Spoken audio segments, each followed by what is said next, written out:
እንግዲህ የጋርኑር አዲስ ቅርንጫፍ ከፍቷል ጀሞ 3 ላይ ማለት ነው።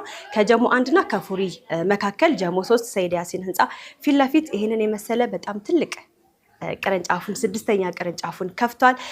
የጋርኑር እንግዲህ የተለያዩ የሳሎን በተለይ ደግሞ በማሳመር ነው የምትታወቁት አይደለ? ምንጣፎችን መጅሊሶችን በማምጣት መጋረጃም እንዲሁም ደግሞ ለመኝታ ቤት የሚሆኑ በጣም ምቾት ያላቸው ኮምፈርቶችን በማምጣትም በመሸጥ የሚታወቅ ድርጅት ነው። የጋርኑርን በዛሬ በነጃሺ ቢዝነስ የጉብኝት ሰዓታችን የማስጎበኛችሁ ነው የሚሆነው። እስከ ፕሮግራማችን ፍጻሜ ድረስ የትም እንዳትሄዱ አብራችሁን ቆዩን።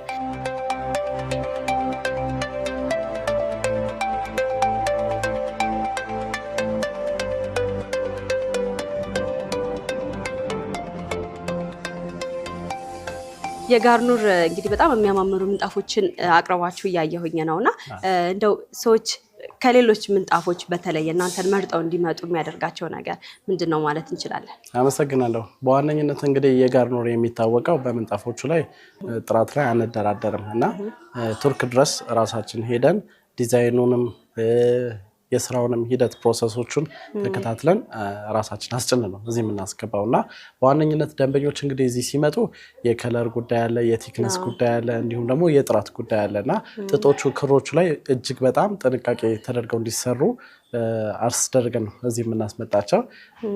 በጣም አስተማማኝ የሆኑ ምርቶችን ስለምናቀርብላቸው እንዲሁም ደግሞ በዋጋ በጣም መጠነኛና ደንበኛ ተኮር የሆኑ ስራዎችን ስለምንሰራ በዛ ልክ ነው እኛን የሚመርጡ።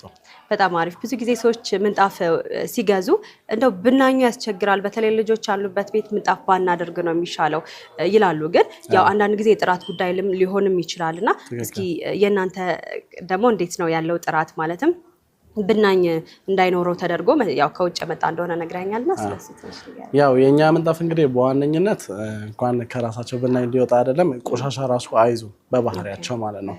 ሲጠረጉ ከላያቸው ወዲያው የሚለቁ የማይመነችኩ ምንጣፎች ናቸው። ይህ ደግሞ አንደኛ የጥጡና የክሮቹ የኳሊቲ አይነቶች ይለያሉ። ስታንዳርዱን የጠበቁ ምርቶች እንዲመረቱ ስለምናደርግ ደግሞ ለዚህ የደንበኛ ተኮር ስራ ላይ ከፍተኛ የስራ ድርሻ ወስደን ስለምንሰራ አስተማማኝ ናቸው። ጥራቱ ምንም ጥርጥር የለውም። በጣም ያምራል። እነዚህኞቹ ምንጣፍ ናቸው ማለት እነዚህ አሁን የፈር ምንጣፎች ናቸው። ብዙ ጊዜ መኝታ ቤት ላይ ምናምን ይጠቀሙታል ደንበኞቻችን እና እነዚህ የፈር ምንጣፍ ነው የምንላቸው። አይነቶችም አላቸው። ከላይ የምታያቸው ደግሞ የቱርክ ምንጣፎች ናቸው። እነዚህ አሁን ለሳቸው ወፍራም ነው ልበል። ይሄ ቲክነሳቸው ይሄኛው ደግሞ ጥጡ እንትን ነው በጣም ወፍራም ነው፣ አይነጫጭም፣ እንዲሁም ደግሞ ቆሻሻም አይዝም።